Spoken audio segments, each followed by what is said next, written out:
경기가 끝나고 포옹하러 온 상대 턱에 주먹을 적중시킵니다. 펀치를 맞은 상대는 턱이 부러져 응급실에 실려갑니다. 이런 끔찍한 행동뿐만 아니라 자기 친구를 죽이기도 한 최악의 범죄로 커리어를 끝낸 복소.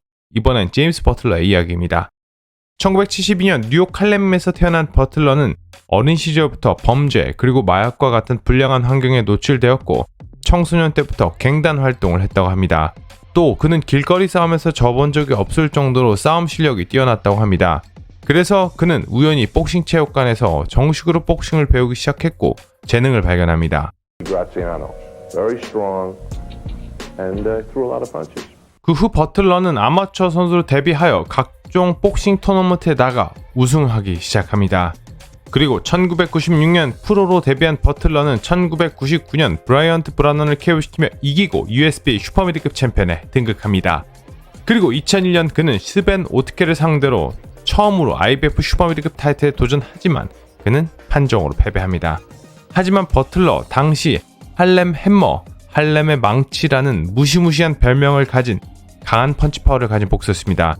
그리고 2001년 11월 그는 오늘의 또 다른 주인공 리처드 그랜트를 만납니다. 당시 그랜트는 자메이카 출신의 미들급 복서로 96년 데뷔하여 버틀러와 경기 전까지 3연승을 이어오고 있던 좋은 실력을 가진 복서였습니다. 특히 매 경기마다 머리 색깔이 바뀌기도 하는 특색 있는 캐릭터를 가진 복서이기도 했습니다. 그렇게 2001년 11월 두 미드급 복서가 마주합니다. 당시 리처드 그랜트가 언더독이었습니다. 팬들은 버틀러의 승리를 점쳤습니다. 경기 시작합니다. 진한 남색 트렁카 버틀러, 파란색 트렁카 그랜트입니다.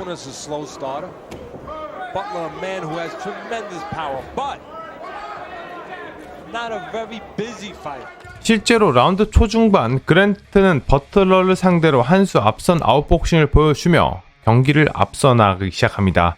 버틀러가 좀처럼 그랜트의 발을 따라가지 못합니다. 여유롭게 스텝 살리는 리처드 그랜트 잘 피해 나갑니다. 그리고 이렇게 날카로운 공격들도 적중시킵니다.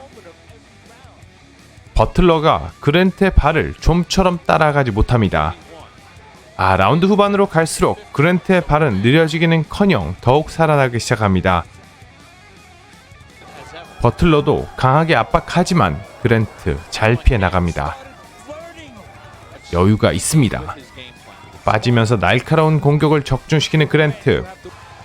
그렇게 10라운드까지 경기 마무리되고 그랜트의 만장일치 판정 승리로 끝납니다. 하지만 경기가 끝나고 어이없는 사건이 발생합니다. 그랜트가 버틀러에게 다가가 악수하고 포옹하려는 순간 버틀러가 그랜트의 턱에 주먹을 적중시킵니다. 그대로 쓰러지는 그랜트. Absolutely never. That's assault. That is assault. He should be arrested on the spot. He should be arrested right on the spot. That is assault and battery. 그랜트는 이 펀치 때문에 턱뼈에 금이 가고 혓바닥에 찢어져 응급실에 실려갑니다. 그리고 버틀러는 그 자리에서 체포되어 경찰에게 끌려나갑니다. 그 후 버틀러 바로 프로복서 라이센스가 정지되고 라이커스 섬 교도소에 1급 폭행죄로 4개월 동안 수감됩니다. 그 후 버틀러는 다시 출소하고 뉴욕 복싱 협회는 그의 라이센스를 다시 복귀시켜주고 마지막 기회를 한 번 더 줍니다. 당시 여론이 버틀러의 복귀에 상당히 긍정적이었습니다. 그 이후로는 HBO 복싱 해설가이자 스포츠 진행자였던 맥스 켈러만의 영향이 있었습니다. 켈러만은 이런 복싱 경기 전후 선수 간 폭력 사건은 빈번히 있던 일이었고 심지어 버틀러의 1년 선수 라이센스 정지는 그에게 너무 과혹한 제재라고까지 합니다. 그는 왜 이렇게 버틀러를 감싸돌았던 걸까요? 바로 맥스 켈러만의 동생 샘 켈러만이 버틀러의 절친이었기 때문입니다. 당시 맥스 켈러만의 동생 샘 켈러만은 래퍼로 활동 중이었다고 합니다. 심지어 샘 켈러만의 무비에 버틀러가 출연하기도 합니다.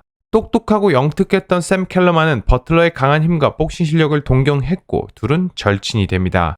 버틀러 이제 다시 프로복서로 복귀하려 하지만 그 어떤 프로모터도 그를 다시 믿고 시합을 잡아주려 하지 않습니다.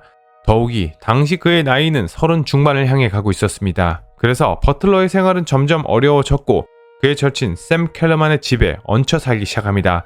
그가 직업을 얻기 전까지 잠깐 신세를 지기로 했지만 하루가 이틀이 되고 이틀이 한 달이 되고 버틀러는 오히려 더 게을러지고 일을 할 생각이 없어 보였습니다. 그래서 샘 켈러만은 참지 못하고 그에게 떠나달라고 부탁했지만 그 결과는 끔찍했습니다. 2004년 10월 샘 켈러만이 스포츠 신문에 기고하기 위한 기사를 위해 그의 데스크탑에서 새벽까지 작업하던 중 버틀러가 그의 뒤로 다가가 망치로 그의 머리를 내려칩니다. 추후 밝혀진 사실이지만 버틀러는 켈러만의 머리를 망치로 무려 30번 넘게 가격했다고 합니다. 그 후 버틀러는 켈러만이 죽은 걸 확인하고 심지어 집에 불을 지르고 도망칩니다.